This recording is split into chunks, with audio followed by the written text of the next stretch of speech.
মনে করেন কোনো ছেলে সৌদি আরব বা যেখানেই থাকুক, বিদেশ থাকে, তো সে প্রত্যেক মাসেই বা 2 মাস পর পরেই বাড়িতে বাপমার জন্য কখনো 30,000 কখনো 20,000 টাকা পাঠায় ছেলেটা।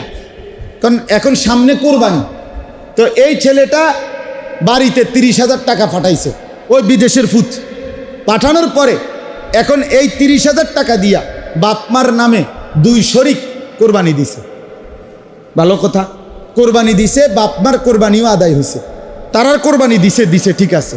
কিন্তু এই ছেলেটা, যে ছেলেটা বিদেশে আছে আজ 2 বছর 3 বছর ধরে, তার কাছে 52.5 বড়ি রূপার দাম হইল সর্বোচ্চ যদি 1,000 টাকা বড়ি হয় তাহলে 52,500, আর কখনো কখনো 1200-1300 টাকাও রূপার বড়ি হয়, আবার কমেও 700-800 টাকাও হয়।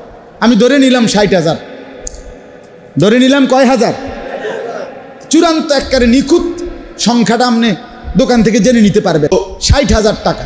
এখন ওই ছেলেটার কাছে, বিদেশে যেই ছেলেটা, তার কাছে তার নিজস্ব ব্যাংকে অ্যাকাউন্টে অথবা যে কোনো মাধ্যমে তার কাছে কি আরও 60, 1 লাখ, 2 লাখ টাকা নাই?